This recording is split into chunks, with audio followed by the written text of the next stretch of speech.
नमस्कार साथियों। उत्तर प्रदेश लोक सेवा आयोग को समझने के लिए आपको प्रीवियस ईयर के पेपर को समझना होता है। जैसा अभी आपने देखा कि यूपीपीएससी आरओ और एआरओ का जो 11 फरवरी को पेपर हुआ, उसने पेपर बहुत कठिन नहीं बनाया, लेकिन प्रश्न ऐसे चुने जो लोगों को आते नहीं है। अब आप कहेंगे सर जी यही तो कठिन होता है। नहीं नहीं, मैं ये कह रहा हूं कि कहने के लिए है कि वो कठिन नहीं है, लेकिन वास्तव में वो कठिन लगेंगे आपको। जैसे वो पूछ देगा है ना कि भारतेंदु एकेडमी की स्थापना कब हुई। अब हमारा जो विद्यार्थी है वो किस पर कंसंट्रेट करता है? History, geography, polity, economy, science और करंट अफेयर पे, है ना। तो वो स्टैटिक वाले पार्ट को छोड़कर चलता है। वो स्थापना वर्ष और जो नॉर्मल से क्वेश्चन होते हैं, जैसे कि रिसर्च सेंटर, रिसर्च इंस्टीट्यूट, है ना, और जैसे कहाँ की चित्रकला कहाँ की है, कौन सा मंदिर का निर्माण किसने करवाया, कौन सा मंदिर किस शैली में बना हुआ है, कौन सा स्तूप किस शैली में बना हुआ है, तो क्वेश्चन है ना, कौन सी कंपनी की स्थापना कब हुई, है ना। अब कह देगा नालको कंपनी की स्थापना कब हुई। छोटा सा क्वेश्चन दिख रहा है, क्वेश्चन आपको छोटा सा दिख रहा है कि नालको की स्थापना कब हुई, या नालको या हिंडाल्को, है ना, या मालको, ठीक है ना, इनकी स्थापना में किस देश का श्रेय है या किस देश का सहयोग लिया गया। तो हम लोग तो सोचते हैं यार ये क्वेश्चन कहां से पुटअप कर दिया, क्योंकि हम लोगों ने तो पढ़ा है कि अकबर ने 1572 में गुजरात पर हमला किया था, लेकिन इन साहब ने पूछा है नालको, मालको, हिंडाल्को की स्थापना कब हुई और इसका मुख्यालय कहां पर है, ठीक है ना। तो क्वेश्चन वो होता छोटा सा ही है, लेकिन वो बहुत दर्द देने वाला क्वेश्चन है ना। तो अब हम लोगों ने इतने दिन में history, geography, polity, economy, science, current affair, इन सबको चाटा, लेकिन रह क्या गया जिसने हमको मारा चाटा? वो क्या था? स्टैटिक वाला पार्ट था। तो उत्तर प्रदेश लोक सेवा आयोग के इस समीक्षा अधिकारी के पेपर को देखने के बाद आपको यह तो समझ में आ गया होगा कि कौन कौन सी चीजें हम लोगों से मिस हो गई थी। तो कौन कौन सी चीजें मिस हो गई थी, है ना। काफी चीजें आपने कवर करके चली। मैं जान रहा हूं मेरे सारे विद्यार्थी बहुत होशियार हैं, बहुत महान हैं, है ना, लेकिन काफी चीजें हम लोगों से जो छूट गई थी उन चीजों को भी कवर करते हुए चलते हैं, ठीक है ना। तो यदि हम लोग थोड़ा सा एनालिसिस करें, यदि हम लोग बच्चों थोड़ा सा एनालिसिस करें, तो इसी एनालिसिस पर ही अगला एग्जाम पैटर्न आपका फिर से देखने को मिलेगा। देखिएगा, इतिहास, प्राचीन इतिहास से सिर्फ एक प्रश्न पूछा गया था, मध्यकालीन इतिहास से 6 प्रश्न और आधुनिक इतिहास से 16 प्रश्न पूछे गए थे। यानी कि वो धोखा देता है। यूपीपीएससी ने पिछली बार, यूपीपीएससी की बात कर रहा हूं, प्रीलिम्स की, उसने पिछली बार मिडवल और एंशिएंट से ज्यादा प्रश्न पूछे और मॉडर्न से प्रश्न कम कर दिए। तो क्या सर इस बार हम मॉडर्न पढ़ के जाएं, क्या एंशिएंट मिडवल छोड़ दें? नहीं, जो स्टैटिक वाला पार्ट है, यानी जो कभी चेंज नहीं होता है ना, और जिसे आप लगातार पढ़ते ही पढ़ते हैं। जब भी हम लोग किताब खरीदने जाते हैं तो इतिहास, भूगोल, इन्हीं सब की किताब खरीदते हैं। कभी हम लोग आर्ट एंड कल्चर की किताब नहीं खरीदते, कभी हम लोग स्टैटिक वाले पार्ट की किताब नहीं खरीदते हैं, और वही हो जाती है गलती। वहीं से जो 14-15 प्रश्न आ रहे होते हैं वो हम लोगों से हो जाते हैं पूरी तरीके से गलत। जैसे अगर हम लोग 2023 का संपूर्ण विश्लेषण देखें तो इतिहास से 23 प्रश्न पूछे गए थे, यानी 140 में से 23 प्रश्न इतिहास से पूछे गए, मतलब अच्छा वेटेज था। लेकिन यहां पर इतिहास से कैसे प्रश्न पूछे गए थे? तो उसने प्रशासन से प्रश्न पूछे कि भुक्ति क्या है, वीथी क्या है, पेट क्या है, समझ में आ गया, सराय अदल क्या है, सराय नौबत क्या है, ठीक है ना, तो दारुल सफा क्या है। तो ऐसे प्रशासन से प्रश्न पूछ रहा है। अब वो प्रश्न नहीं पूछे जा रहे हैं कि तुर्कानी या चहलगानी किसने बनाया, वो नहीं पूछा जा रहा है कि गुलामों का गुलाम किसे कहा जाता है।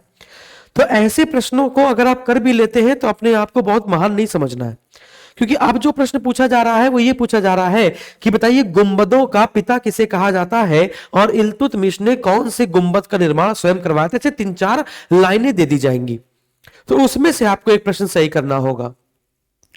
तो यानी कि जो वन लाइनर पढ़ के काम चल रहा था उस पर काम नहीं चलेगा, लूसेंट वाले किताब से अभी काम नहीं चलेगा। लेकिन हाँ, साइंस के जो पोर्शन है वो आप लूसेंट किताब से अच्छे से कवर कर सकते हैं। साइंस की जो लूसेंट आती है उससे बाहर नहीं जाएगा, वो वहां से कवर हो जाएगा, उसमें कोई दिक्कत नहीं है।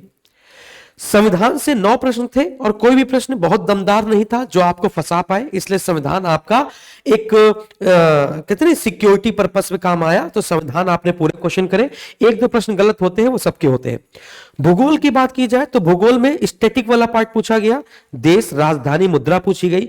एक क्वेश्चन मौसम से आता ही आता है, वो इस बार भी आया, है ना, और बाकी भौतिकी से क्वेश्चन पूछे गए थे, है ना। आगे बढ़ते हैं। बाकी स्टैटिक वाला पोर्शन जैसे अरब प्रायद्वीप में कौन कौन से देश हैं, ऐसे प्रश्न आपने देखे होंगे। तो भूगोल से बहुत ज्यादा टिपिकल क्वेश्चन नहीं आए थे, मौसम का क्वेश्चन छोड़कर बहुत ज्यादा टिपिकल क्वेश्चन नहीं आए थे। यानी प्रीवियस ईयर के पेपर को अगर आपने भूगोल में लगा दिया था तो प्रीवियस ईयर पेपर से ये काम हो जा रहा था।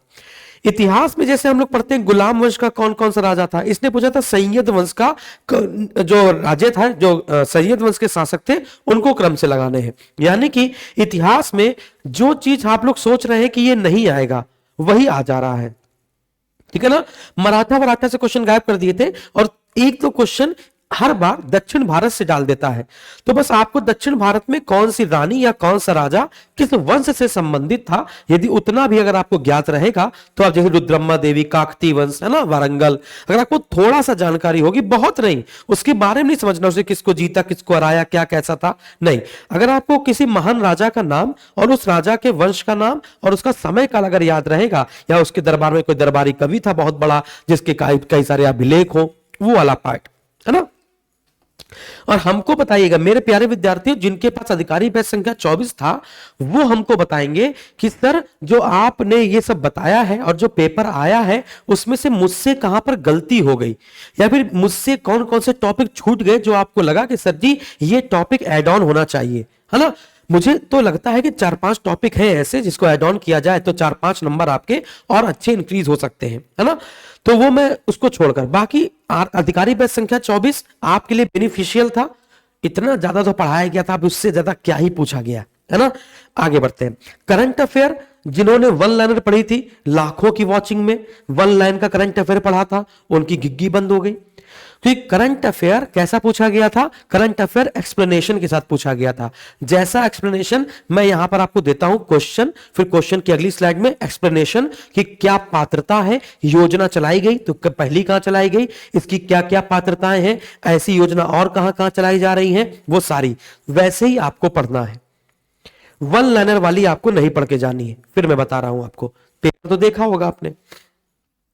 विज्ञान से 15 प्रश्न आपके आए थे और नॉर्मल से थे, 3 प्रश्नों को छोड़ दिया जाए तो 12 प्रश्न आपके अटेम्प्ट करने लायक थे। आर्थिक और सामाजिक परिषद यानी कि अर्थव्यवस्था की बात की जाए तो माशाअल्लाह अर्थव्यवस्था से जो प्रश्न पूछे गए थे वो इकोनॉमी से कम अकाउंटिंग से ज्यादा प्रश्न पूछे गए थे। यानी कि जो कॉमर्स के विद्यार्थी होंगे उनको भी दिक्कत हो रही होगी इकोनॉमी के क्वेश्चन करने में।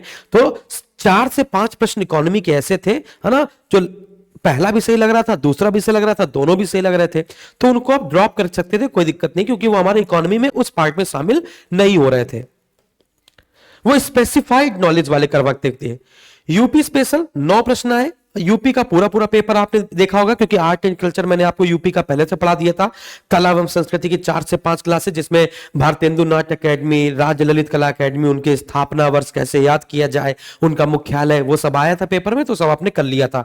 इसी बात की आपको खुशी है, मैं जान रहा हूं, है ना। आपने जो मैसेज दिया है हम लोगों को कॉल सेंटर पर, उससे उसको देखकर हम लोग काफी मोटिवेट होते हैं।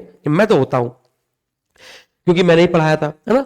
करंट अफेयर के 18 प्रश्न आए थे। रीजनिंग और मैथ के मिला के 14 प्रश्न थे। इस बार जो मैथ के क्वेश्चन और रीजनिंग के क्वेश्चन 4 क्वेश्चन या 5 क्वेश्चन ऐसे थे, इन 14 में 9 प्रश्न तो आसान थे, 4 से 5 प्रश्न ऐसे थे जिसको आप लगाते तो आपका टाइम बर्बाद हो जाता, तो उसको छोड़ने वाला था।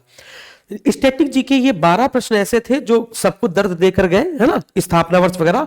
पर्यावरण का इस बार ज्यादा रोल नहीं रहा, एक प्रश्न आपका सीधे सीधे पर्यावरण से था और मिसलिनियस से आपके लगभग 3 प्रश्न हो गए। तो यहां पर आप देखेंगे ये टोटल आपके 140 प्रश्न है, ये टोटल आपके बच्चों 140 प्रश्न है।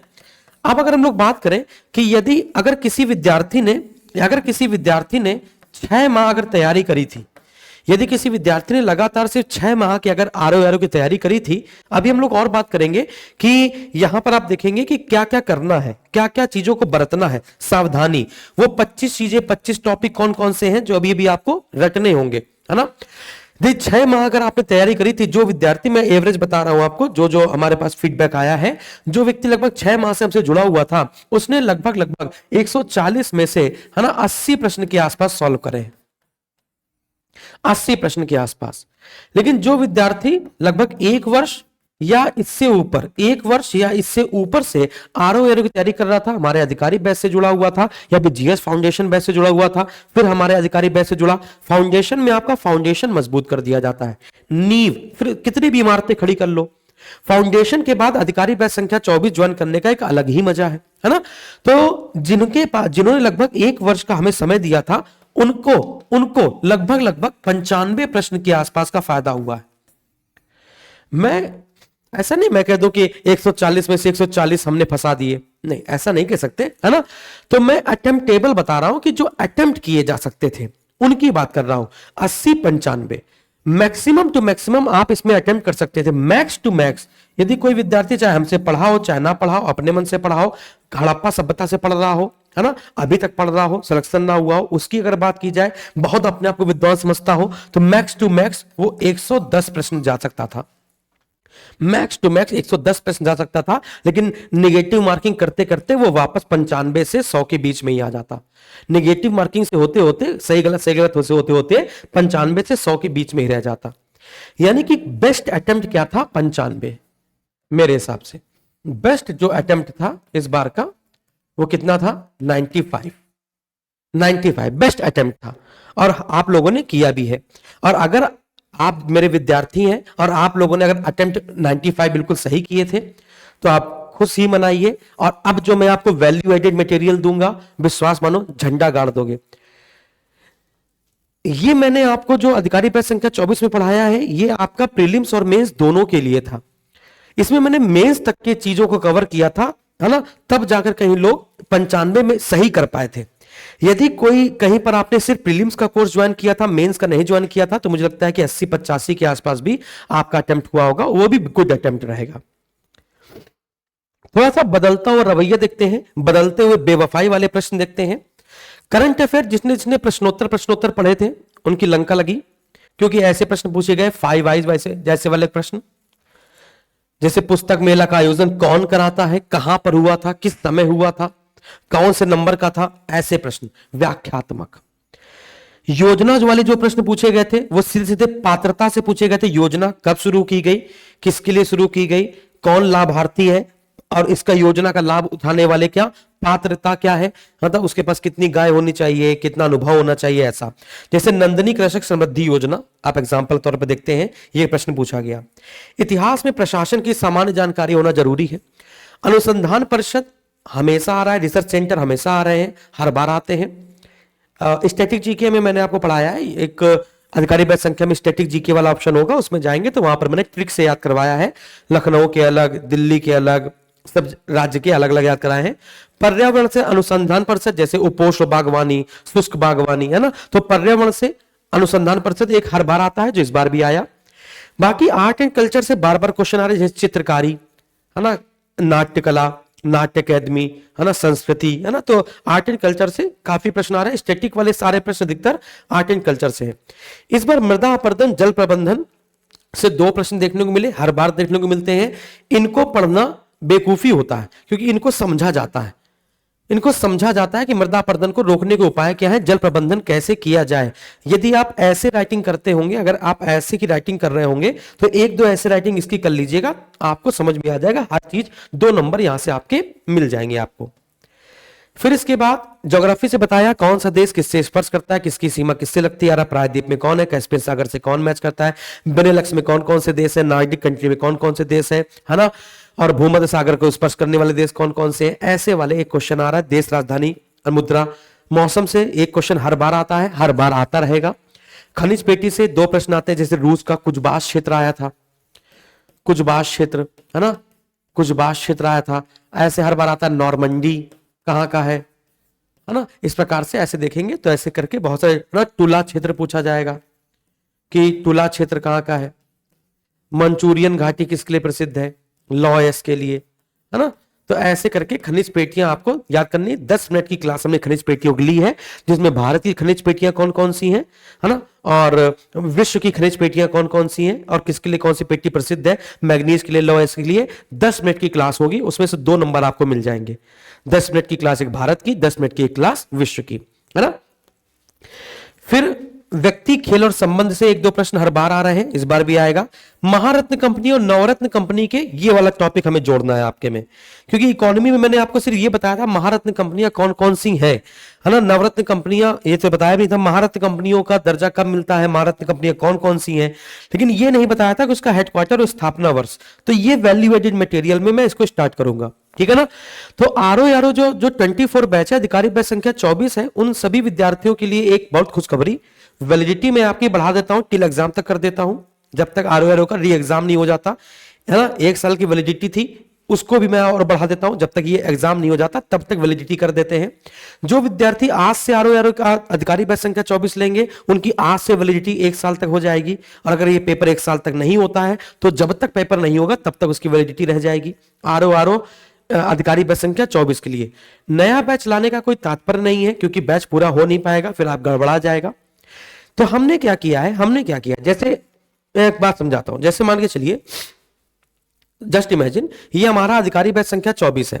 अब इस अधिकारी बैच संख्या 24 में जैसे हम इतिहास में गए है ना, तो इतिहास में तो मुझे लगता नहीं कि कुछ चीजें छोटी हैं। जैसे सिंधु घाटी सभ्यता के अंदर गए, तो सिंधु घाटी सभ्यता के अंदर हम लोग जब जाएंगे तो सारे प्रश्न 4-5 क्लासेस हुई हैं।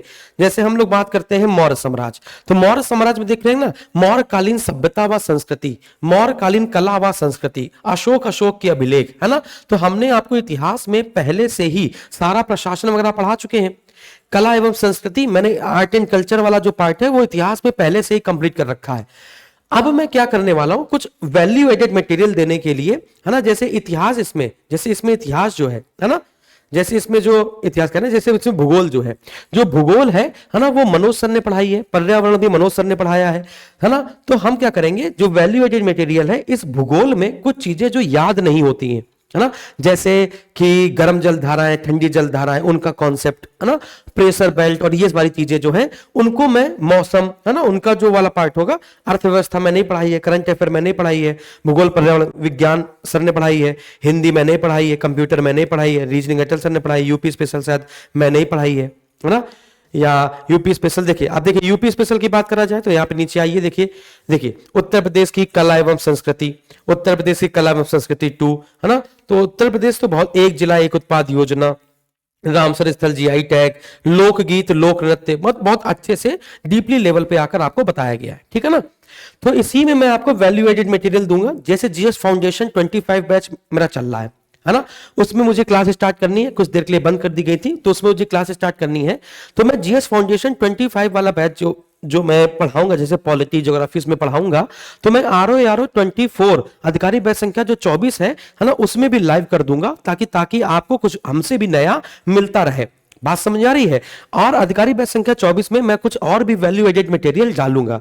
फाउंडेशन बैच को अधिकारी बैच संख्या 24 में तुलना करी जाए तो आप जानते हैं अधिकारी बैच संख्या बड़ा है और आरओ मतलब अपना अलग लेवल है। और जीएस फाउंडेशन में फाउंडेशन मजबूत किया जाता है आपका, है ना, नींव मजबूत की जाती है, तो उसको बहुत ज्यादा हाई लेवल पे ले जाएंगे, क्योंकि उसमें एसएससी का बच्चा जुड़ा हुआ है, यूपी पुलिस का जुड़ा हुआ है, कांस्टेबल एसआई का जुड़ा हुआ है ना, रेलवे का जुड़ा हुआ है। जीएस फाउंडेशन जिसने लिया है, अगर उसी को मैं अपर लेवल कर दूंगा तो बेचारे भाग जाते हैं, फोन करके कहते हैं सर फाउंडेशन के नाम पर आप हमें आईएएस बनाएंगे क्या, ऐसे वाला, है ना।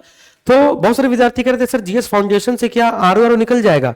जीएस फाउंडेशन से आरओ का प्रीलिम्स या फिर प्रीलिम्स तो निकल जाएगा, मेंस में दिक्कत होगी, या प्रीलिम्स में ही बहुत सारे प्रश्न आप कंफ्यूज हो जाएंगे, है ना। तो अब फाउंडेशन बैच 2-250 घंटे का है, आरओ अधिकारी बैच संख्या 24 400-450 घंटे का है, अंतर तो आएगा ना।